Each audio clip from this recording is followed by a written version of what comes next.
Hello, आप सभी कैसे हैं। आप सभी का मेरे यूट्यूब चैनल BHU एकेडमी में स्वागत है। आज हम लोग रीजनिंग से संबंधित महत्वपूर्ण प्रश्नों को देखेंगे। ये सारे प्रश्न होने वाले आगामी एग्जामों के लिए बेहद ही महत्वपूर्ण होने वाले हैं। तो चलिए आइए एक एक करके शुरू करते हैं।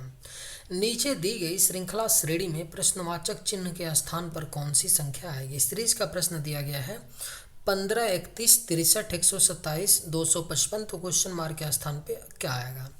जब भी देखिए सीरीज का आपको प्रश्न मिले ना, तो दो बातों का विशेष ध्यान दीजिए। पहली बात आपको ये देखना है कि सीरीज असेंडिंग आर्डर में है या डिसेंडिंग आर्डर में है या मिक्स सीरीज है। और दूसरी बात ये देखना है कि दो संख्याओं के बीच में डिफरेंस 20 से कम है या ज़्यादा है। ठीक है, तो अगर आप लोग यहाँ पे देखते हैं, देखिए अगर इस सीरीज की अगर बात करते हैं तो यह सीरीज असेंडिंग आर्डर में है, क्योंकि 15 के बाद बड़ी संख्या 31 आ रही है, 31 के बाद बड़ी संख्या 63 और 63 के बाद बड़ी संख्या 127। यानी ये सीरीज आपका असेंडिंग आर्डर में है। और किसी भी दो संख्या के बीच में डिफरेंस लेंगे, जैसे 127 और 255 के बीच में डिफरेंस लेंगे तो 20 से ज़्यादा होगा। ठीक है, 63 और 127 के बीच में भी 20 से ज़्यादा डिफरेंस है। लेकिन आप लोग बोल सकते हैं कि 15 और 31 के बीच में तो क्या है, डिफरेंस 20 से कम है। लेकिन आप लोग हमेशा जो डिफरेंस देखिए ना, लास्ट में देखा करिए, लास्ट की संख्याओं में डिफरेंस देखा करिए। ठीक है, यह सीरीज असेंडिंग आर्डर में है और डिफरेंस 20 से कम है। इसका मतलब यानी 20 से अधिक है। इसका मतलब क्या हो रहा है कि इसमें कुछ ना कुछ गुणा और प्लस हो रहा होगा। जब भी कोई सीरीज हो और असेंडिंग आर्डर में हो और दो संख्याओं के बीच में डिफरेंस 20 से ज़्यादा होता हो, तो उसमें क्या होता है, कुछ ना कुछ मल्टीप्लाई होता है और प्लस और माइनस होता है। इस बात को याद रखिएगा। ठीक है, अब देखिए 15 से 31 बन रहा है ना, तो 15 में अगर हम लोग क्या कर दें, 15 में 2 का मल्टीप्लाई कर दें तो 15 दूना कितना हो गया 30, और 30 में एक ऐड कर देंगे तो 31 आ जाएगा ना। ठीक है, सेम यहाँ पे क्या कर दें, 31 में क्या कर दें, 2 का मल्टीप्लाई कर दें तो 31 दूना 62 हो जाएगा, और 62 प्लस 1 करेंगे तो 63 आ जाएगा। पुनः यहाँ भी क्या कर दें, अगर 63 में 2 का मल्टीप्लाई कर देंगे तो 126 आ जाएगा, और 1 ऐड कर देंगे तो 127। पुनः 127 में क्या कर देंगे, 2 का पुनः मल्टीप्लाई करेंगे और 1 ऐड करेंगे तो आपका 255 आ जाएगा। आप देख पा रहे होंगे कि हर बार इंटू 2 का मल्टीप्लाई और प्लस 1 एडिशन हो रहा है तो दूसरी संख्या बन रही है। ठीक है, तो सेम प्रक्रिया हम लोग क्या कर लेंगे, 255 में लगा लेंगे। जब 255 में 2 का मल्टीप्लाई कर लेंगे तो कितना हो जाएगा, 510 हो जाएगा। ठीक है, और इसमें एक ऐड कर देंगे तो कितना बन जाएगा, 511, क्योंकि हर जगह इंटू 2 और प्लस 1 किया गया है। तो राइट आंसर क्या हो जाएगा, ऑप्शन नंबर बी हो जाएगा। उम्मीद करते हैं कि आप लोग समझ पाए होंगे। चलिए अगले प्रश्न पे चलते हैं। नीचे दिए गए विकल्पों में से संबंधित संख्या को चुनिए। दिया गया है जिस तरह 126 5 से संबंधित है, उसी तरह बताना है क्वेश्चन मार्क के स्थान पे जो संख्या होगी वो 4 से कैसे संबंधित होगी। जब भी आपको ऐसा प्रश्न मिले तो करने का अप्रोच क्या होता है, जो भी दो पेयर की संख्याएं दी गई होती हैं, जैसे यहाँ पर दो पेयर की संख्याएं 126 और 5 हैं, ये दो पेयर की जो संख्याएं हैं ये कैसे संबंधित हैं, इनके बीच में क्या लॉजिक लग रहा है, सेम संबंध सेम लॉजिक को हम लोग क्वेश्चन मार्क और 4 में लगा करके अपना आंसर लाएंगे। ठीक है, और एक बात का और ध्यान दीजिएगा, जैसे 126 से हम 5 ला सकते हैं, यानी 126 को देख सकते हैं कि 5 से कैसे आ सकता है, संबंधित है। उसी तरह हम ये देख सकते हैं कि 5 से 126 कैसे बन सकता है। ठीक है, लेकिन हमेशा एक बात याद रखिएगा, 90% केस में क्या होता है ना कि छोटी संख्या से हम बड़ी संख्या को लाते हैं या रिलेशन बनाते हैं। ठीक है, हमेशा याद रखिएगा 90% केस में। तो हम क्या करेंगे, 126 से 5 न ला करके 5 से ट्राई करेंगे कि कैसे 126 बन सकता है। तो ध्यान से अगर आप लोग देखेंगे तो आपको पता चल रहा है कि 126 5 के क्यूब के पास है, तो अगर 5 का क्यूब कर देंगे तो कितना हो जाएगा, आपका 125 हो जाएगा ना, और प्लस इसमें 1 ऐड कर देंगे तो 100 कितना आ जाएगा, 26 आ जाएगा। सेम प्रक्रिया यहाँ पे हुआ होगा, यानी जो दूसरी संख्या हो क्या रहा है, दूसरी संख्या का क्यूब प्लस 1 करने पे पहली संख्या बन रही है। तो यहाँ पे भी सेम चीज कर लेंगे, 4 का हम लोग क्या कर लेंगे, पहले क्यूब करेंगे, तो 4 का क्यूब कर लेंगे तो कितना आ जाएगा, 64 आ जाएगा, और पुनः इसमें 1 ऐड कर देंगे तो कितना आ जाएगा, 65 आएगा। यानी क्वेश्चन मार्क के स्थान पे आपका क्या आएगा, 65 आएगा। और किस ऑप्शन में 65 दिया गया है, तो ऑप्शन नंबर बी में। करेक्ट आंसर क्या हो जाएगा, ऑप्शन नंबर बी हो जाएगा। उम्मीद करते हैं कि आप लोग समझ पाए होंगे। चलिए अगले प्रश्न पे चलते हैं। नीचे दी गई आकृति में कितने त्रिभुज हैं। फिगर काउंटिंग का प्रश्न है। फिगर काउंटिंग का प्रश्न आपका पूछा ही जाता है, ये प्रश्न चाहे एसएससी हो या रेलवे। और सबसे ज़्यादा जो फिगर काउंटिंग में पूछा जाता है, या तो आपसे त्रिभुज काउंट करवाया जाएगा, या तो आपसे वर्ग काउंट करवाया जाएगा, या तो आपसे आयत। और इन तीनों में सबसे ज़्यादा त्रिभुज से क्वेश्चन पूछा जाता है, यानी त्रिभुज काउंट करवाया जाता है। हमारा अप्रोच क्या होगा करने का, सबसे पहले हम लोग क्या करेंगे, जो भी हमें स्पष्ट त्रिभुज दिख रहा है ना उसको काउंट करने का प्रयास करेंगे। फिर हम लोग क्या करेंगे, जो कॉम्प्लेक्स में दिख रहे हैं, जो कॉम्प्लेक्स जटिल दिख रहे हैं आपको त्रिभुज, उनको काउंट करने का प्रयास करेंगे। तो आप लोग सिंपली अगर देखने का प्रयास करेंगे तो हमें दिख रहा है कि एक यहाँ पे त्रिभुज है, यानी ए वाला एक मिल रहा है, ध्यान से समझिएगा, और एक इसके अपोजिट में मिल रहा है, दो तो हमें यही मिल गया, ठीक है, दो मिल गया ना। अब देखिए एक यहाँ पे इस इधर मिल रहा है, ये मिल रहा है 3, और पुनः इसके नीचे चले आएंगे, ऐसे यहाँ से यहाँ तक ले लेंगे 4, पुनः ऐसे ले लेंगे तो 5, यानी 5 तो अब तक मैंने काउंट कर लिया। कैसे, देखिए एक ऐसे यहाँ पे, पुनः एक ऐसे इसके नीचे ले लेंगे और एक पूरा ले लेंगे, तो 3 यहाँ, 2 मैंने यहाँ 5 काउंट किया। तो ध्यान से देखेंगे कि जैसे इधर लाइन यहाँ से यहाँ तक है वैसे इसके अपोजिट में है, तो अगर एक साइड 3 मैंने काउंट किया तो इधर भी 3 रहा होगा, ध्यान से समझिएगा, इधर भी तो 3 ही बनेगा ना, 1 2 3, 3 बन जाएगा। यहाँ से यहाँ तक 1, और यहाँ से यहाँ तक 2, और पुनः यहाँ से यहाँ तक 3, यानी हमने कितना काउंट कर लिया, 3 इसमें 6, और एक 7 एक 8, 8 काउंट हो गया। अब देखिए एक ये भी तो है ना आपका 8 एक 9, ये भी तो है ना, एक बन रहा है, और 9 ये हो गया आपका, और इसके सेम अपोजिट में यहाँ से यहाँ तक बन रहा है 10, 10 बन गया ना। अब देखिए अगला क्या हो सकता है, अगर हम लोग यहाँ से ले लें, अगला 10 के बाद यहाँ से यहाँ तक, तो ये भी तो एक बन रहा है ना 11, सेम इसके अपोजिट में यहाँ से यहाँ तक कर लेंगे तो कितना हो गया, 12 हो गया। यानी टोटल इसमें कितने हैं, कितने त्रिभुज हैं, तो 12 हैं। देखिए ये बड़ा वाला नहीं है, आप गलती से इसको मत काउंट कीजिएगा, ये बड़ा वाला जो है ना इसको मत काउंट कीजिएगा, क्योंकि ये लाइन यहाँ पे टेढ़ी है, तो ये बड़ा वाला एक त्रिभुज नहीं है। तो इसमें टोटल कितने त्रिभुज है, 12 है, क्योंकि यहाँ पे थोड़ी सी लाइन ऐसे जा करके पुनः ऐसे हुई है, इसलिए यह एक क्या है, त्रिभुज नहीं बन पा रहे। तो टोटल कितने त्रिभुज बन पा रहे हैं, 12 बन पा रहे हैं, यानी राइट आंसर क्या हो जाएगा, ऑप्शन नंबर ए हो जाएगा। चलिए अगले प्रश्न पे चलते हैं। किसी कूट भाषा में जिंजर को 30-30 और रेडिस को 23-36 के रूप में लिखा जाता है, तो उसी भाषा में टोमेटो को किस प्रकार लिखा जाएगा। जब भी मैं हमेशा बोलता हूँ कि जब भी अल्फ़ाबेट के पेयर, यानी अल्फ़ाबेट का पेयर का मतलब क्या हो गया कि जब भी, जैसे यहाँ पे जिंजर दिया है, ठीक है, जिंजर दिया है और जिंजर दिया है, यानी कि अल्फ़ाबेट का पेयर दिया गया है, इसको किसी संख्या यानी नंबर से कोड किया जाता है, तो क्या होता है, प्लेस वैल्यू का गेम होता है, यानी प्लेस वैल्यू से हम चीज़ों को करते हैं, ठीक है, हमेशा याद रखिएगा। अब सवाल ये उठता है कि यहाँ पे तो जिंजर दिया है और 30-30 करके दिया है, ऐसा भी नहीं है लग रहा है कि एडिशन भी नहीं है, जिंजर के प्लेस वैल्यू का एडिशन भी नहीं लग रहा है, या जिंजर का जो भी प्लेस वैल्यू होगा इसके अक्षरों का उसका डायरेक्ट कोडिंग भी नहीं है, ऐसा भी नहीं लग रहा है। तो कुछ और सोच करके देखते हैं। एक चीज़ ध्यान दीजिएगा, हमेशा जब भी आप लोग ऐसा प्रश्न कीजिएगा ना, तो एक चीज़ हमेशा नोटिस कीजिएगा, जैसे इसमें जिंजर में आप नोटिस करेंगे तो इसमें 6 अक्षर हैं, उसी तरह रेडिस में भी 6 अक्षर हैं, यानी और टोमेटो में भी 6 अक्षर हैं कि नहीं, 6 अक्षर।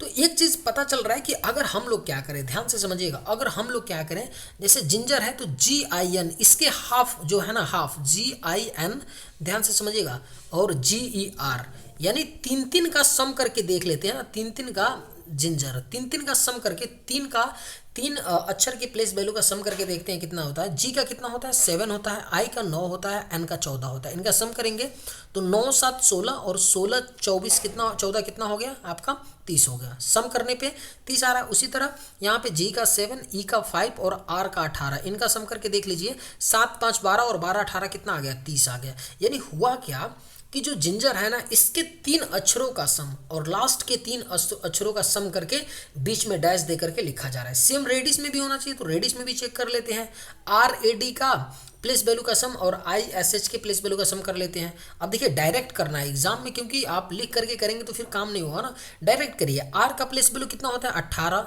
A का कितना होता है, 1 होता है, D का 4, ऐड कर लेते हैं, एक A बनेगा डैश, और I का 9, S का कितना हो गया, 19 हो गया, और H का कितना हो गया, तो 8 हो गया ना, ऐड करते हैं तो 8 18 1 19, 19 4 कितना हो गया, 23 हो गया, डैश 19 और 9 कितना हो गया, तो 28 हो गया, और 28 8 कितना हो गया, तो आपका 36 हो गया। यानी देखिए बन रहा है कि नहीं, 23 36। तो सेम प्रक्रिया हम लोग टोमेटो में कर लेंगे, सिंपल सी बात है। टोमेटो के भी 3 अक्षरों का पहले सम करेंगे और लास्ट के 3 अक्षरों का सम कर लेंगे। तो देखिए अब डायरेक्ट करेंगे, डायरेक्ट करने का मतलब ये हो कि हम लिखेंगे भी नहीं, डायरेक्ट ऐड करेंगे। ठीक इसी तरह एग्जाम में करना है, लिख के कीजिएगा तो फिर काम नहीं चलेगा। SSC GD 2021 का प्रश्न है, ठीक है, लिख के बिल्कुल नहीं करना है, समझाने के लिए मैं लिख रहा हूँ, आपको ओरली ऐड भी करना है, इतना तेजी होना चाहिए। T का प्लेस वैल्यू 20, O का 15, 20 15 कितना हो गया, तो 35, और M का 13, तो 35 13 कितना हो गया, तो 48 हो गया। कितना हो गया 48 डैश। लास्ट के जोड़ते हैं, ए का 1, टी का 20, 20 और 1 21 और ओ का 15, 21 15 कितना हो गया तो 36 हो गया। यानी 48 36 के रूप में लिखा जाएगा टोमेटो को। किस ऑप्शन में 48 36 दिया है तो ऑप्शन नंबर डी में। तो राइट आंसर क्या हो जाएगा, ऑप्शन नंबर डी हो जाएगा। उम्मीद करते हैं कि आप लोग समझ पाए होंगे। चलिए अगले प्रश्न पे चलते हैं। उस वेन आर्य का चयन करें जो दिए गए वर्गों के बीच संबंध को सर्वोत्तम रूप से दर्शाता है।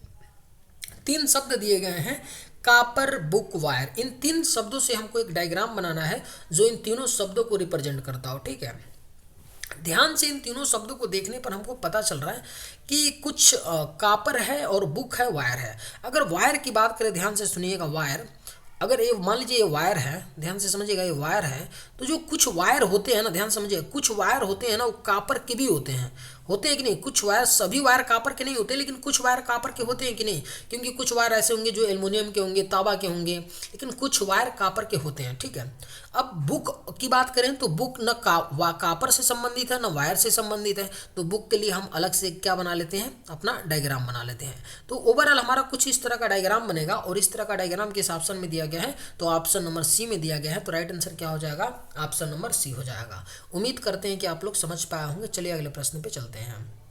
नीचे दिए गए प्रश्न आकृति में लुप्त संख्या ज्ञात कीजिए। अच्छा प्रश्न पूछा गया है। यहाँ पर क्या दिया गया है, संख्याएं दी गई हैं और संख्याओं में एक क्वेश्चन मार्क दिया गया है। यहाँ पे पूछा जा रहा है कि कौन सी संख्या भरी जाएगी जिससे कि क्या होगा, ये पूरा डायग्राम फुलफिल हो जाएगा। ठीक है, अब ध्यान दीजिएगा, जब भी आपको ऐसा प्रश्न मिले ना, जब भी आपको ऐसा प्रश्न मिले तो मैं हमेशा बोलता हूँ कि बड़ी संख्या, या तो हम लोग यही कर सकते हैं कि इसमें ऐसे सॉल्व कर लें रो में, या नीचे कॉलम में सॉल्व करें, 2 ही तरीका होता है। लेकिन हम लोग क्या करते हैं, उधर सॉल्व करने का प्रयास करते हैं जहाँ पर क्या होता है, बड़ी संख्याएँ होती है। लेकिन इसमें अगर ध्यान से अगर आप लोग देखेंगे ना, तो यहाँ पे 73 है इस साइड में बड़ी, यहाँ पे कितना है 58 है नीचे बड़ी है, ये भी 29 बड़ी है कि नहीं, बिल्कुल है। लेकिन यहाँ इस साइड में भी एक बहुत बड़ी संख्या 49। तो हम लोग ये क्लियर नहीं कर सकते हैं कि ए लाइन बड़ी है या ए लाइन तो बिल्कुल बड़ी नहीं होगी, लेकिन हम डाउटफुल हो गए कि नहीं। देखिए यहाँ भी 49 बड़ी एक संख्या आ जा रही है, यानी हम इधर सॉल्व नहीं कर पाएंगे, 73 29 58 की तरफ नहीं सॉल्व कर पाएंगे, नहीं इधर सॉल्व कर पाएंगे। मुसीबत फंसा कि नहीं, क्योंकि एक साइड अगर बड़ी संख्याएं होती हैं तो हम लोग क्या करते हैं कि 49 8 का प्रयोग करके 73 ला देते, 11 6 का प्रयोग करके 29 ला देते, क्वेश्चन मार्क के स्थान पर कोई संख्या रहती है उसका और 12 का प्रयोग करके 58 लाते हैं। लेकिन प्रॉब्लम ये फंस रहा है यहाँ पे कि दोनों तरफ हमको यहाँ भी एक बड़ी संख्या ला करके हमको डाल करके क्या किया गया है, फंसा दिया गया है। तो कोई बात नहीं, जब भी ऐसी स्थिति बन जाए ना तो आप बीच की संख्या लाने का प्रयास कीजिए दोनों बगल वाली संख्या से। याद रखिएगा, तब क्या किया जाता है कि बीच की संख्या लाते हैं दोनों बगल वाली संख्याओं से। अब देखिए, अगर हम लोग क्या करें, पहली संख्या और लास्ट की संख्या, इन दोनों का क्या कर दें, डिफरेंस ले लें। इन दोनों का क्या करते हैं, हम डिफरेंस ले लें। अगर 73 माइनस 49, ध्यान से समझिएगा, और डिवाइड बाई 3 कर दें तो यहाँ पे 8 चला आएगा, यानी दूसरी संख्या बनेगी। 73 49 कितना आ जाएगा आपका 18, कितना बनेगा 18 नहीं बनेगा, 12 में से कितना आ जाएगा, 13 में से 9 गया, 4 आ गया, और 6 में से 4 2, 24 बनेगा। 24 को 3 से डिवाइड करेंगे तो 8 आ जाएगा। यानी हो क्या रहा है कि तीसरी और पहली संख्या का अंतर लेकर के 3 से डिवाइड करने पे दूसरी संख्या बन रही है। सेम प्रक्रिया हम लोग देख लेते हैं। 29 ठीक है, और माइनस पहली संख्या 11 का अंतर लेके 3 से डिवाइड करने पे दूसरी संख्या बन रहा है क्या, 29 में से 11 निकल जाएगा तो कितना बन जाएगा आपका 18 आएगा, और 18 को 3 से डिवाइड करेंगे तो कितना आ जाएगा 6 दूसरी संख्या।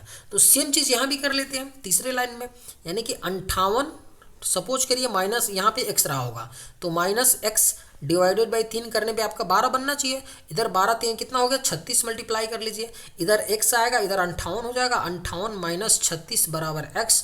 तो डिफरेंस लेंगे तो कितना हो जाएगा आपका, तो इधर ये कितना हो गया 8 में से 6 गया 2, यानी 22 आ गया। कितना करेक्ट आंसर क्या हो गया आपका 22। डिफरेंस लेंगे तो कितना आ जाएगा 22, यानी क्वेश्चन मार्क के स्थान पे आपका क्या रहा होगा 22 रहा होगा। उम्मीद करते हैं कि आप लोग समझ पाए होंगे। चलिए अगले प्रश्न पे चलते हैं। नीचे दिए गए विकल्पों में से संबंधित शब्द को चुनिए। दिया क्या गया है, जिस तरह चील पंजा से संबंधित है उसी तरह बताना है घोड़ा क्वेश्चन मार्क के स्थान पे क्या आएगा। सेम दूसरा नंबर का सवाल है, वहाँ पे क्या था, वहाँ पे संख्याएं दी गई थी और यहाँ पे शब्द दिया गया है। कई बार ऐसा किया जाएगा क्वेश्चन में कि आपको अल्फ़ाबेट का पेयर दे दिया जाएगा, ठीक है। लेकिन घबराना नहीं है, करने का सेम तरीका वही होता है।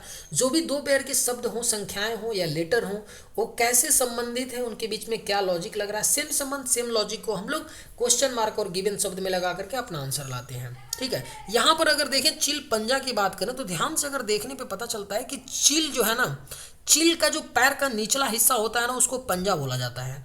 चील के पैर के निचले हिस्से को, पैर के निचले हिस्से को क्या बोलते हैं, तो पंजा बोला जाता है। उसी तरह घोड़ा के पैर के निचले हिस्से को जानते हैं क्या बोला जाता है, तो खूर बोला जाता है। क्या बोलते हैं, खूर। यानी क्वेश्चन मार्क के स्थान पे आपका खूर आएगा और खूर किस ऑप्शन में दिया गया है, तो ऑप्शन नंबर बी में राइट आंसर क्या हो जाएगा, ऑप्शन नंबर बी हो जाएगा। जिस तरह से चील के पंजे को, चील के निचले पैर के हिस्से को पंजा बोला जाता है, उसी तरह घोड़ा के पैर के निचले हिस्से को क्या बोला जाता है, खूर बोला जाता है। उम्मीद करते हैं कि आप लोग समझ पाए होंगे। चलिए अगले प्रश्न पे चलते हैं।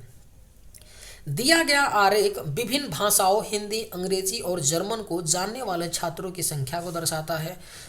और पूछ क्या रहा है कि जर्मनी, अंग्रेजी और जर्मन दोनों को जानने वाले लेकिन हिंदी नहीं जानने वाले छात्रों की संख्या कितनी है, हमें बताना है। ध्यान से समझिएगा इस बात को। जैसे यहाँ पे क्या है ना, ये जो सर्कल है ना, ध्यान से समझिएगा, इस सर्कल है ना, सर्कल रिप्रेजेंट किसको करता है, तो जर्मनी को करता है, यानी जर्मन भाषा बोलने वाले को करता है, ठीक है। उसी तरह अगर बात करें तो ऊपर वाला आपका जो वर्ग है ना, यह क्या करता है, तो हिंदी बोलने वाले लोगों को क्या करता है, छात्रों को क्या करता है, रिप्रेजेंट करता है। अब ध्यान दीजिएगा, जैसे इस वर्ग में 19 भी है, 15 भी है, 3 भी है, 12 भी है। तो 19 लोग ऐसे हैं ना, ऐसे छात्र हैं जो केवल हिंदी बोलते हैं। 15 लोग ऐसे हैं जो हिंदी और जर्मन बोलते हैं। 3 लोग ऐसे हैं जो हिंदी, जर्मन और अंग्रेजी बोलते हैं, क्योंकि 3 जो है तीनों में कॉमन आ रहा है, सर्कल में भी, आयत में भी, वर्ग में भी। 12 ऐसे क्या हैं जो हिंदी और केवल अंग्रेजी बोलते हैं, क्योंकि वर्ग और आयत दोनों में कॉमन आ रहा है, ठीक है। लेकिन हमसे क्या पूछा गया है, आप समझ पाए होंगे कि ये जो फिगर है क्या दर्शाता है और क्या इसका मतलब होता है। हमसे पूछा गया था कि अंग्रेजी और जर्मन दोनों को जानने वाले लेकिन हिंदी नहीं जानने वाले, यानी ऐसे छात्रों को बताना है कि जो अंग्रेजी भी बोलते हो, जर्मन भी बोलते हो, लेकिन हिंदी ना बोलते हो, ठीक है। तो अंग्रेजी और जर्मन दोनों बोलने वाले का मतलब ये हो गया कि जो अंग्रेजी और जर्मन में कॉमन होगा। तो देखिए इस सर्किल आपका हो गया ना, ये वाला सर्किल, सर्किल में भी और केवल आपका इस आयत में, यानी अंग्रेजी बोलने वाले में कॉमन कौन सा है, इन दोनों में केवल कॉमन एक 16 ही है, 16 ही है। क्योंकि बोला है ना, क्योंकि बोला है हमसे कि केवल अंग्रेजी और जर्मन जानने वाले, ठीक है, हिंदी नहीं जानने वाले। तो केवल ऐसे विद्यार्थी कितने हैं, 16 हैं। अब हम 3 को क्यों नहीं लेंगे, क्योंकि 3 को लेने का मतलब ये हुआ कि वो हिंदी भी बोलेगा, जर्मनी भी बोलेगा, अंग्रेजी भी बोलेगा, लेकिन हमको क्वेश्चन में मना किया गया कि हिंदी बोलने वाले को नहीं लेना है, केवल जर्मनी और अंग्रेजी। तो ऐसे छात्र कितने हैं, 16 मात्र ऐसे छात्र हैं जो अंग्रेजी और जर्मन दोनों को जानते हैं लेकिन हिंदी को नहीं जानते हैं। चलिए अगले प्रश्न पे चलते हैं। कथनों को पढ़ें और दिए गए विकल्पों में से निष्कर्ष चुनें। सिलॉक्स का प्रश्न है। सिलॉक्स ऐसा इतना महत्वपूर्ण टॉपिक होता है कि कोई भी एग्जाम हो, जिस भी एग्जाम में रीजनिंग का प्रश्न पूछा जाता है, सिलॉक्स से एक प्रश्न बनता ही है। सिलॉक्स हो गया, ब्लड रिलेशन हो गया, ऐसे 2 टॉपिक हैं जिनसे एक प्रश्न बनना ही है। सिलॉक्स से एक से ज़्यादा बन सकता है, लेकिन कभी ऐसा नहीं होगा कि किसी भी एग्जाम में, अभी एसएससी सीजीएल का एग्जाम हुआ है, आप लोग पेपर मिल जाएगा, गूगल कर लीजिएगा, वहाँ से ले सकते हैं। आप देखेंगे कि हर सेट में एक क्वेश्चन सिलॉक्स का पूछा गया है, ठीक है। आप लोग पेपर उठा के देख लीजिएगा, ठीक है ना। तो हमारा अप्रोच क्या होगा बनाने का, इसलिए बेहद ही महत्वपूर्ण टॉपिक होता है, इसको अच्छे से आप लोग समझ लीजिए, पढ़ लीजिए, ठीक है।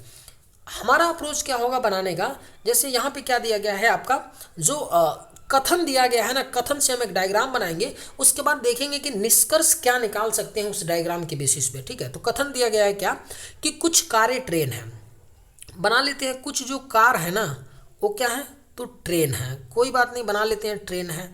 अगली बार क्या बोल रहा है कि कुछ ट्रेन ट्रैक्टर हैं, कुछ जो ट्रेन क्या है, ट्रैक्टर हैं, कोई बात नहीं, बना लेते हैं, कुछ ट्रेन क्या है, ट्रैक्टर हैं, ठीक है। अब हमसे देखिए निष्कर्ष इसी डायग्राम के आधार पे हम बनाएंगे, इतना याद रखिएगा और कहीं नहीं जाना है, ठीक है। पहला निष्कर्ष दिया है कि कोई भी ट्रैक्टर कार नहीं है, कोई भी जो ट्रैक्टर है कार नहीं है, पहला तो बिल्कुल गलत है, ठीक है। दूसरा बोला है कि कोई भी ट्रेन कार नहीं है, कोई भी जो ट्रेन है कार नहीं है, ऐसा ये भी गलत है, दूसरा भी गलत है। अब देखिए तीसरा क्या बोला है कि कुछ ट्रैक्टर कार हैं, कुछ जो ट्रैक्टर है कार हैं, ये भी गलत है। लेकिन ध्यान से अगर देखेंगे, ध्यान से देखने का प्रयास करेंगे, अगर आप लोग पहले निष्कर्ष को और तीसरे निष्कर्ष को, तो दोनों में देखिए, दोनों में एक एक जो सेंटेंस है तीसरा वो पॉजिटिव है और पहला क्या है, निगेटिव है। अगर ऐसा आए कि दो सेंटेंस एक पॉजिटिव हो एक निगेटिव हो, और पहले वाले वाक्य में भी, जैसे इसमें पहले वाले में भी देखिए ट्रैक्टर है और कार है, लेकिन ये निगेटिव है, जैसे बोल रहे हैं कोई भी ट्रैक्टर कार नहीं है, निगेटिव है। यहाँ देखिए, यहाँ भी ट्रैक्टर है तीसरे वाले में और कार है, दोनों है, लेकिन यहाँ पॉजिटिव है, कुछ ट्रैक्टर कार है। जब ऐसा कंडीशन आता है तो हमारा राइट आंसर क्या होता है, या तो एक होगा या तो तीसरा हमारा सही होगा। यानी राइट आंसर क्या होगा, ऑप्शन नंबर ए हो जाएगा। या तो निष्कर्ष एक या निष्कर्ष दो अनुसरण करता है। हम ऐसा कभी नहीं बोल सकते हैं कि पहला सही है, या तो पहला सही हो सकता है या क्या होगा तो तीसरा सही होगा। अगर पहला सही होगा तो तीसरा नहीं सही होगा, और तीसरा सही होगा तो पहला नहीं सही होगा, तो इसलिए हमारा क्या हो जाता है, करेक्ट आंसर ऑप्शन ए हो जाता है। कैसे इसको आप लोग याद रखेंगे, क्योंकि मैंने तो बोला तीनों गलत है, आपको करते वक्त निष्कर्ष में ध्यान देना है कि दो अगर सेंटेंस मिलते हैं जिन दोनों में क्या होता है कि दो जो शब्द दिए गए होते हैं, जैसे यहाँ ट्रैक्टर है कार है, ट्रैक्टर इसमें भी कार कॉमन है, और एक पॉजिटिव हो और दूसरा सेंटेंस निगेटिव हो, उस कंडीशन में क्या होता है, या तो निष्कर्ष एक या निष्कर्ष तीन क्या होता है, अनुसरण करता है, या तो पहला होगा या तो तीसरा होगा। ठीक है, उम्मीद करते हैं कि आप लोग समझ पाए होंगे। चलिए अगले प्रश्न पे चलते हैं। दी गई शीट को मोड़कर एक घन बनाया जाता है। इस प्रकार बने घन में कौन से अक्षर एक दूसरे के विपरीत फलक पर नहीं होंगे। क्वेश्चन पूछा जा रहा है। अब देखिए, एक कोई घन है, घन तो ऐसा ही होता है ना, बिल्कुल घन ऐसा होता है, लेकिन एक घन कैसे हो गया है, ये तो घन बिल्कुल बिखरा हुआ घन लग रहा है। तो याद रखिएगा, ये आपका घन है ना, अगर इसी घन को खोल दिया जाए ना, इसी घन को खोल दिया जाए, घन के 6 फलक होते हैं, 6 फलक होते हैं बिल्कुल, जो 3 आपको दिख रहा है, 1 2 3 दिख रहा है, 1 है 2 3 स्पष्ट दिख रहा है, 6 फलक होते हैं। यानी 6 फलक पे क्या होता है, तो 6 अंक रख दीजिए या 6 आप अच्छा रख दीजिए। ठीक है, जब किसी घन को आप खोलेंगे ना तो कुछ इस तरह से खुल जाएगा, कुछ इस तरह से। अब घन ऐसे खुल गया ना, तो ध्यान दीजिए कि कौन किसके विपरीत होता है। अगर मैं के विपरीत पूछूंगा कि विपरीत के फलक पे कौन होगा, तो यन होता है, एक छोड़ करके अगला विपरीत हो गया। ठीक है, उसी तरह अगर मैं ओ की बात करूं तो ओ का विपरीत क्या हो जाएगा, पी होता है, एक छोड़ करके ओ के बाद यन आ रहा है, यन को छोड़ के पी हो गया। और एम का विपरीत क्या होता है आपका, एम का विपरीत क्या हो जाता है, एल हो जाता है। तो इस बात को आप लोग हमेशा याद रखिए कि जब भी कोई घन खोला जाता है तो कुछ इस तरह का बन जाता है, और उस कंडीशन में हम कैसे पता करते हैं कि कौन किसके विपरीत फलक पे आता है। तो किसी भी साइड से एक को पकड़िए, मैंने के को पकड़ा, एक छोड़ा, पी को छोड़ा, यन, के का विपरीत यन हो गया, पुनः क्या हो गया, मैंने क्या किया, तो इधर देखा ओ के बाद यन छोड़ दिया। अब जाहिर सी बात है कि इस लाइन में यन तो गायब हो गया, के, क्योंकि यन और के विपरीत हो गए, तो ओ के विपरीत पी हो गया। और जो दो किनारे होते हैं एल एम, ये क्या होते हैं, एक दूसरे के विपरीत होते हैं। इतना याद रखिएगा आप लोग। अब देखिए पूछ क्या रहा है कि कौन से अक्षर एक दूसरे के विपरीत फलक पर नहीं होंगे, यानी कौन सा एक दूसरे के विपरीत फलक पे नहीं होगा। देखिए ऑप्शन ए में के और यन तो होंगे, मैं बता रहा हूँ कि के यन होंगे। ठीक है, बी में देखिए क्या दिया गया है, ओ और यम एक दूसरे के विपरीत फलक पे होंगे, नहीं, गलत है भाई, ओ यम नहीं होंगे, यही हमसे पूछा था। सी में क्या है, एल और यम क्या है, एक दूसरे के विपरीत पे है, बिल्कुल सही है। और डी भी क्या है, पी और ओ, देखिए यहाँ पे पी और ओ क्या है, एक दूसरे के विपरीत फलक पे है। यानी हमसे पूछा क्या था कि एक दूसरे के विपरीत फलक पर नहीं होंगे, तो यानी ऑप्शन बी के जो ओ और यम है क्या है, एक दूसरे के विपरीत फलक पर नहीं होंगे। तो राइट आंसर क्या हो जाएगा, ऑप्शन नंबर बी हो जाएगा। उम्मीद करते हैं कि आप लोग समझ पाए होंगे। चलिए अगले प्रश्न पे चलते हैं। ए बी का पति है, बी सी की बहन है, सी डी की माँ है। ब्लड रिलेशन का प्रश्न है। बहुत अच्छे प्रश्न ब्लड रिलेशन के बनते हैं। अगर वनडे एग्जाम एसएससी और रेलवे की मैं बात करूँ ना, बैंकिंग को छोड़ करके एसएससी और रेलवे की बात करूँ ना, तो जितने भी टॉपिक होते हैं उन टॉपिक के क्वेश्चन की अपेक्षा ब्लड रिलेशन के टॉपिक से जो भी क्वेश्चन पूछा जाएगा अपने आप में अच्छा क्वेश्चन होगा। अपने आप में आप पेपर उठा करके देख लीजिए, ट्रैक रिकॉर्ड है। यानी अगर आप मान लीजिए सीजल का एग्जाम दे रहे हैं, उसमें 25 क्वेश्चन है ना, तो अगर ब्लड रिलेशन का एक क्वेश्चन रहेगा ना, तो सारे 24 क्वेश्चन से ठीक ठाक क्वेश्चन रहेगा। ये बिल्कुल कन्फर्म होता है, ठीक है ना। तो अपने आप में टफ क्वेश्चन होता है और टफ क्वेश्चन बनते हैं। हमारा अप्रोच क्या होगा करने का, और आपका भी अप्रोच क्या होना चाहिए करने के लिए, आप लोग सिंपली देखिए, सिंपली एक काम कीजिएगा, आप लोग आसानी से इस तरह के प्रश्नों को कर जाएंगे। बहुत ज़्यादा दिमाग लगाने की जरूरत नहीं। ओरली तो कभी मत कीजिएगा, ओरली करेंगे गलत कर जाएंगे। ओरली मत कीजिएगा, क्योंकि अपने आप में अच्छे प्रश्न होते हैं, थोड़ा सा लैंग्वेज घुमा देगा तो आप फंस जाइएगा। सिंपल सा तरीका हमारा होगा करने का क्या, कि हम एक क्या करेंगे, जैसे जैसे लैंग्वेज दिया उसी लैंग्वेज के आधार पर एक जनरेशन ट्री बनाएंगे। ठीक है, एक जनरेशन ट्री बनाएंगे और उसी के आधार पर अपने प्रश्नों को सॉल्व करने का प्रयास करेंगे। ठीक है, अब देखिए बोला क्या गया है कि ए क्या है, बी का पति है, तो बना लेते हैं, कोई बात नहीं। ए जो है ना आपका वह क्या है, बी का पति है। ए क्या है तो बी का पति है। अब देखिए ए पति है तो ए लड़का होगा यानी प्लस होगा, और बी इसकी पत्नी है तो ये माइनस होगी, लड़की होगी। अब देखिए इनके बीच में मैं दो डंडी क्यों लगाया हूँ, क्योंकि जब भी कोई पति पत्नी होता है तो उसके बीच में दो डंडी लगाते हैं। इस रिप्रेजेंटेशन है, मतलब दर्शाने का एक क्या है तरीका है, तो आप लोग भी दो डंडी याद रखिएगा। अब बोला क्या गया है, बी क्या है, सी की बहन है। जो बी है ना वह क्या है, सी की बहन है। अब देखिए बी क्या है, सी की बहन है, तो बी तो लड़की होगी, माइनस होगा, लेकिन सी का जेंडर क्लियर नहीं है अभी, ठीक है। अब देखिए यह भाई बहन है ना, मतलब बहन बहन भी हो सकती है या भाई भाई, तो उनके बीच में एक डंडी लगाइए, ठीक है। आगे क्या बोल रहा है कि सी क्या है, डी की माँ है। जो सी है ना वह क्या है आपका, तो डी की माँ है। अब सी का जेंडर क्लियर हो गया, सी लड़की है क्योंकि वह डी की माँ है। डी का जेंडर क्लियर नहीं है तो मैं इस पे ना प्लस लगा रहा हूँ ना माइनस। अब आगे क्या बोल रहा है, डी ई का भाई है। जो डी है ना वह क्या है, तो ई का भाई है। अब डी का भी जेंडर क्लियर हो गया, प्लस हो गया, ई का भाई है। आगे क्या बोल रहा है कि ई जो है एफ की पत्नी है। ई क्या है, तो एफ की पत्नी है। ध्यान दीजिएगा, ई जो है पत्नी है एफ की, तो एफ प्लस हो जाएगा, ई माइनस, और दोनों के बीच में दो डंडे। अब देखिए हमसे पूछा क्या है, आगे भी बोला है एफ क्या है, तो जी का पिता है। एफ जो है ना जी का पिता, यानी कि यहाँ पे नीचे बना लेते हैं, यहाँ पे जी क्या है, तो जी एफ का लड़का होगा या लड़की होगा, क्लियर नहीं है, ठीक है, लेकिन एफ क्या है, जी का पिता है। हमसे अब आगे क्या पूछ रहा है कि डी का एफ से क्या संबंध है। डी का एफ से क्या संबंध है हमको बताना है। अब देखिए डी का एफ से की बात करें तो एफ की पत्नी ई है, और एफ की पत्नी ई का भाई डी है, तो हम बोल सकते हैं कि नहीं, जो डी है क्या है, तो एफ की पत्नी का भाई है, यही तो है ना। एफ से कैसे संबंधित है, तो डी जो है एफ की पत्नी का भाई है, यही तो बोलेंगे ना। तो राइट आंसर क्या हो जाएगा, ऑप्शन नंबर डी हो जाएगा, पत्नी का भाई है। जो डी है ना वह एफ की पत्नी का भाई है, यानी क्या होगा, पत्नी का भाई हो जाएगा डी। एफ से कैसे संबंधित होगा, तो पत्नी का भाई। तो राइट आंसर क्या हो जाएगा, ऑप्शन नंबर डी हो जाएगा।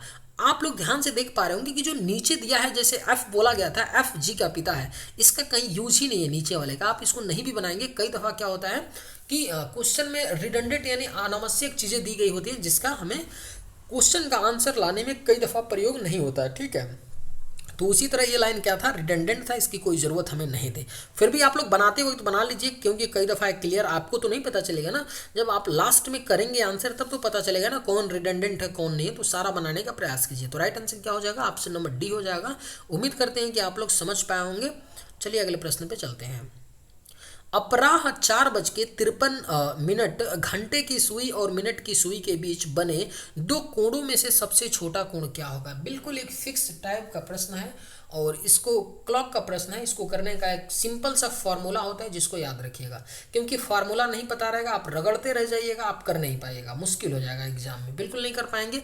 तो इसलिए फार्मूला याद रखिएगा। जब भी अगर किसी घड़ी में मिनट और घंटे के बीच आपको कोण पूछा जाए किसी टाइम में, जैसे मान लीजिए मैं कहूँ कि 7:30 पर शाम को आप बताइए कि घंटे की सुई और मिनट की सुई के बीच कितना डिग्री का कोण बनेगा, तो आप कैसे निकालेंगे, उसका एक फॉर्मूला होता है। यही क्वेश्चन सेम यहाँ पूछा है कि 4:53 पर घंटे की सुई और मिनट की सुई के बीच में जो छोटा वाला कोण बनेगा वो कितनी डिग्री का बनेगा बताना है।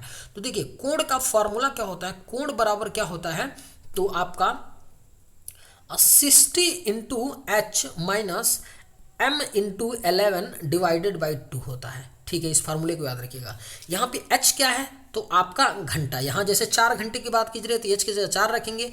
53 मिनट है तो m की जगह 53। m क्या होता है मिनट, h क्या होता है घंटे का, आपका जितने घंटे होंगे और जितना मिनट होगा वहाँ पे m के स्थान पे लिखेंगे। तो यहाँ देखिए 60 हो गया, और h घंटे के स्थान पे क्या हो जाएगा, 4 हो जाएगा, माइनस रहेगा ही, m की जगह कितना है 53 है, और देखिए 11 इंटू कर लेते हैं। एक बात और ध्यान दीजिए, ये डिफरेंस का साइन होता है, माइनस का साइन नहीं होता डिफरेंस का, यानी जो बड़ी है उसको बड़ी में से छोटी को घटाना होता है। तो इसको मल्टीप्लाई करेंगे तो 240 हो गया आपका, और डिफरेंस का साइन यहाँ पे मल्टीप्लाई करेंगे तो 33 हो गया, और 11 25 55 3 कितना हो गया आपका 58, यानी 583 में से 240 घटा लेंगे तो कितना घटाएंगे तो आ जाएगा, तो आपका 7 आ गया, और 5 आ गया, और कितना आ गया 13 3 माफ़ी चाहते हैं, हम लोग 583 में से घटाएंगे ना, तो एक 3 आ गया और 4 आ गया और कितना आ गया, 3 आ गया, यानी 343 आ गया ना। अब इसको 2 से डिवाइड कर देंगे तो कितना आ गया, 2 से 17 15, यानी 171.5 डिग्री का आपका मान आएगा, कोण का मान आएगा आपका 171.5। किसी ऑप्शन में दिया गया है, ऑप्शन नंबर बी में दिया गया है, तो राइट आंसर क्या हो जाएगा, ऑप्शन नंबर बी। सपोज करिए यहाँ पे पूछा था ना कि छोटा कोण का मान होगा क्या। अब ध्यान दीजिएगा मैं क्या बता रहा हूँ, छोटे कोण की बात बोला है ना। अब तो ये ऑप्शन में था तो मैंने कर भी लिया, लेकिन कई दफ़ा जब मान लीजिए छोटे कोण का मान पूछेगा और ऑप्शन में नहीं होगा ना, तो जो भी यहाँ पे मान आएगा ना उसको क्या करिएगा, 360 डिग्री में से घटाइएगा, और घटाने पर जो आएगा वही आपका आंसर हो जाएगा जब छोटे कोण की बात करेगा। यहाँ पे क्या है ना, इसको 171 से घटाएंगे ना तो ये क्या होगा, जो भी यहाँ पे मान आएगा वो बड़ा आएगा, तो बड़ा कोण हो जाएगा, यानी छोटा कोण यहाँ पे पूछा है तो हमारा ऑलरेडी आ रहा है। ठीक है, अगर कभी नहीं आएगा तो आप 360 में से माइनस कर लीजिएगा। 360 में से माइनस क्यों कर रहे हैं, क्योंकि एक घड़ी के बीच में क्या होगा, ध्यान दीजिएगा। मान लीजिए आपका एक क्लॉक यहाँ पे है, अगर मान लीजिए यहाँ पे एक घड़ी है, बना लेते हैं थोड़ा सा अच्छा सा, मान लीजिए घड़ी है, ठीक है, यहाँ पे आपका घंटे की सुई है और ये घंटे की है और ये मिनट की है, तो ये वाला तो छोटा कोण होगा ना, लेकिन इस कोण की बात करने लगेंगे तो बड़ा कोण हो जाएगा। तो इसी छोटे कोण की बात कर रहा था। अगर मान लीजिए कभी बड़े कोण की बात कर दे, आपको इस कोण का मान पता हो तो 360 में से इसको माइनस कर देंगे तो आपका बड़ा कोण निकल जाएगा। ठीक है, याद रखिएगा। चलिए अगले प्रश्न पे चलते हैं। वह वैकल्पिक आकृति चुने जिसमें आकृति x इसके भाग के रूप में है। एसएससी का फेवरेट क्वेश्चन है, एसएससी पूछती है। ठीक है, कह रहा है ना कि जो ये आकृति दिया गया है x, जो आकृति है ना, ये आपका जो आकृति दिया गया है, ये पूछा जा रहा है कि किस ऑप्शन में यह क्या है, सेम हूबहू आकृति निहित है। यानी जो बीच में जो आकृति दिया है ना, किस ऑप्शन में ये जो आकृति है बीच वाला, ये वाला, यह किस ऑप्शन में निहित है, हमको ये बताना है। तो सिंपल सा बात है, हम लोग एक एक ऑप्शन देखेंगे, किस ऑप्शन में यह आकृति मिल रहा है। तो ऑप्शन ए को ध्यान से देखने पे इसमें नहीं मिल रहा है, बी को भी ध्यान से देखने पे नहीं मिल रहा है इसमें, क्योंकि नहीं मिल रहा है, सी को भी देखने पे नहीं मिल रहा है क्योंकि यहाँ से ये ऐसे ऊपर चला जा रहा है, नहीं मिल रहा है। लेकिन हमारा किस में मिल रहा है, डी में मिल रहा है। डी में कहाँ मिल रहा है, ध्यान से देखिए, आपका ए हो गया, ए वाला लाइन यहाँ से यहाँ तक, ए पुनः नीचे आया, देखिए ए पुनः नीचे आया, उसके बाद ऐसे गया, उसके बाद मैंने ऐसे गया और पुनः नीचे आया, पुनः मैंने यहाँ से नीचे आया। ठीक है, तो हमारा किस में मिल जा रहा है, ऑप्शन नंबर डी में हमारा यह क्या मिल रहा है, आकृति मिल रहा है। तो राइट आंसर क्या हो जाएगा, ऑप्शन नंबर डी हो जाएगा। उम्मीद करते हैं कि आप लोग समझ पाए होंगे। चलिए अगले प्रश्न पे चलते हैं। यदि डॉलर का अर्थ जोड़, @ का अर्थ घटाओ, हैश का अर्थ गुणा और एंड का अर्थ भाग हो तो निम्नलिखित अभिव्यक्ति का मान क्या होगा। देखिए बहुत सिंपल प्रश्न है, एसएससी पूछती है इसलिए इस प्रश्न को रखा गया है। आप लोग प्रीवियस उठा के देख सकते हैं, ऐसा मत सोचिएगा कि गुरुजी कुछ भी रख देते हैं। ठीक है, ऐसा नहीं है, उसी प्रश्नों को रखा जाता है जो एसएससी और अदर एग्जाम में पूछे जाते हैं। ठीक है, तो सिंपल सा है, बिल्कुल बोल रहा है कि डॉलर का अर्थ क्या है, जोड़ है, तो जहाँ जहाँ डॉलर होगा वहाँ जोड़ लगाएंगे, @ की जगह घटाव लगाएंगे, साइन लगाएंगे, फिर इक्वेशन को सॉल्व कर लेंगे। सिंपल सी बात है, कोई बहुत बड़ी बात है नहीं। ठीक है, तो यहाँ क्या दिया है 50 आपका 4 क्या दिया गया है, तो 50 पेन नहीं चल रहा है, कभी कभी पेन में भी दिक्कत हो जाता है, कोई नहीं। चलिए 54 हो गया, ओके 54। और एंड का मतलब क्या दिया गया है आपका, तो भाग है, तो डिवीजन 6। हैश का मतलब क्या दिया गया है, हैश का अर्थ क्या है, गुणा, गुणा लगा लेते हैं। और डॉलर का अर्थ क्या है, जोड़, जोड़ लगा लेते हैं 8। @ का अर्थ क्या है, घटाओ, तो घटाओ। अब इसी को सॉल्व करिए, 6 से 6 9 54, 9 9 से 2 18 हो गया, और 18 + 8 - 4 कितना हो गया, तो आपका ये 4 चला गया, 18 2 20 और 2 22, यानी राइट आंसर क्या आ जाएगा आपका 22 आ जाएगा। तो किस ऑप्शन में 22 दिया गया, ऑप्शन नंबर ए में। मैंने कैसे किया, 18 8 को जोड़िएगा आप, 26 हो जाएगा, 26 में से 4 निकालिएगा आप, घटाइएगा तो 22 ही आएगा ना। तो राइट आंसर क्या हो जाएगा, ऑप्शन नंबर ए हो जाएगा। उम्मीद करते हैं कि आप लोग समझ पाए होंगे। चलिए अगले प्रश्न पे चलते हैं। निम्नलिखित प्रश्न में दिए गए विकल्पों में से उस आकृति का चयन कीजिए जिसे प्रश्न चिन्ह के स्थान पर रखा जा सकता है। बहुत अच्छा प्रश्न दिया गया है, यह नंबर सीरीज का सवाल है। इसमें क्या है, नंबर सीरीज। देखिए इसमें फिगर भी है, फिगर के साथ साथ नंबर, दोनों को हमको एनालाइज करना है। पूछा जा रहा है कि जैसे ये फर्स्ट डायग्राम दिया गया है, सेकंड, थर्ड और फोर्थ, उसके बाद 5 के स्थान पे कौन सा डायग्राम आएगा और उस डायग्राम में आपका क्या बनेगा। डायग्राम तो सेम ही सब में है, तो डायग्राम तो सेम रहेगा, कौन सा अक्षर आएगा और किस आपका वर्ग में आएगा। ठीक है, 4 वर्ग है ना इसमें, 4 वर्ग, 5 5 4 वर्ग है, 1 2 3 4। तो इनका जो पोजीशन है अक्षरों का कहाँ पे होगा और कौन कौन सा संख्याएं आएंगी हमको बताना है। देखिए जब भी ऐसा अगर प्रश्न आ जाए ना ऐसा, तो होता क्या है, ऐसा अगर प्रश्न आपको मिल जाए तो होता क्या है, कुछ नहीं होता है। जो ऊपर वाली संख्या होती है ना, ऊपर वाली संख्या में चलती है, यानी इसमें हम सिर्फ एक सीरीज बनाते हैं, देखते हैं, और नीचे वाली संख्या से देख लेते हैं कि इनमें क्या सीरीज बन रहा है, ठीक है, और सॉल्व कर लेते हैं, आंसर आ जाता है। लेकिन दूसरी चीज़ और देखेंगे तो आपको पता चल रहा होगा कि पहले वाली जो आपका इसमें 6 जो था इस किनारे था ना, किनारे वाले वर्ग में था, लेकिन यहाँ पे जो 12 है साइड में बन जाता आ जाता है, पुनः तीसरे वाले में इधर लेफ्ट में आ जाता है, पुनः चौथे में राइट में आ जाता है, तो पुनः जो पांचवें में आएगा ना, यहाँ संख्या आएगा, इतना तो क्लियर है, यानी बी भी नहीं होगा और बाकी यहाँ पे आएगा, इतना तो क्लियर है। अब नीचे वाली भी संख्या को देखिए तो यहाँ पहले क्या था, राइट में था, यहाँ लेफ्ट हो गया, यहाँ राइट में, यहाँ लेफ्ट, तो अगली बार राइट में होगा, तो अगली बार यहाँ संख्या बनेगी, यहाँ आएगी जो भी आएगी, तो यहाँ किस ऑप्शन में दिया गया है, तो सब में दिया गया है, ठीक है। अब देख लेते हैं क्या संख्याएं आ सकती हैं। अगर हम 6 और 12 का डिफरेंस लेके देखें, यानी 6 में कितना ऐड करने पे 12 आएगा, +6 आएगा ना, 6 में कितना ऐड करने पे 12 आएगा, तो आपका +6 ऐड करने पे 12 आ जाएगा, यानी इनका डिफरेंस 6 का है। पुनः 12 में और 6 18 में डिफरेंस कितने का है, 6 का है, और 18 में 24 का डिफरेंस कितने का है, 6 का। तो यहाँ पे भी जो संख्याएं रही होंगी, यहाँ पे उनका डिफरेंस 6 का रहा होगा, तो 6 का रहा होगा, तो यहाँ कौन सी संख्या चाहिए, 30 चाहिए, 30 रहेगा, तभी तो इन दो संख्याओं का बीच का डिफरेंस आपका 6 होगा ना, क्योंकि हर जगह डिफरेंस 6 है ना, 6 और 12 में डिफरेंस 6, 12 18 में 6, 18 24 में 6 का डिफरेंस है, तो 24 और 30 रहेगा, तभी तो डिफरेंस 6 बनेगा। यानी ऊपर तो इतना क्लियर है कि 30 आएगा, और 30 केवल ऑप्शन ए में है और ऑप्शन डी में, तो होगा नहीं ऑप्शन, ठीक है। अब नीचे देखिए, नीचे देखने पर पता चल रहा है कि 78 और 72 है, 78 में से क्या माइनस कर रहे हैं कि 72 आ जाएगा, तो आप लोग बोलिएगा कि अगर माइनस आप कितना कर दीजिए, 16 कर दीजिए, कितना मैं कर दूं, तो 72 नहीं, -6 करना पड़ेगा ना, 72 6 78 हो गया ना, यानी -6 करने पे आपका क्या आ जाएगा, 72 आ जाएगा, ठीक है। और 72 में से क्या माइनस करने पे 60 आएगा, तो आप लोग बोलिएगा गुरुजी -12 कर दीजिए, ठीक है। और 60 में कितना माइनस करने पे आपका 42 आ जाएगा, तो आप लोग बोलेंगे सर -18 कर दीजिए। अब आप लोग ध्यान से देखेंगे तो यहाँ -6 है, -12 है, -18 है, तो इनका डिफरेंस कितना बन रहा है, 6 12 का डिफरेंस कितना बन रहा है, 6 बन रहा है, 12 18 का डिफरेंस कितना बन रहा है, 6 बन रहा है, तो 18 और जो यहाँ संख्या होगी उनका भी डिफरेंस 6 बनना चाहिए, तो यहाँ पे क्या संख्या होगी, 24 रही होगी, 24 रही होगी ना, तभी तो यहाँ पे बनेगा ना, ध्यान से समझिएगा, तभी तो बन पाएगा ना यहाँ पे, तभी तो 18 और क्या कीजिएगा, 18 जैसे यहाँ पे 42 है, 42 60 और 42 का डिफरेंस क्या था, 18 था, तो उसी तरह जब हम यहाँ पे लेंगे 42 और 24 का डिफरेंस ले लेंगे, तो कितना यहाँ पे आ जाएगा, 42 और 24 का जब डिफरेंस लेंगे तो कितना बन जाएगा आपका, 18 आ जाएगा, 18 आएगा कि नहीं, बिल्कुल आएगा।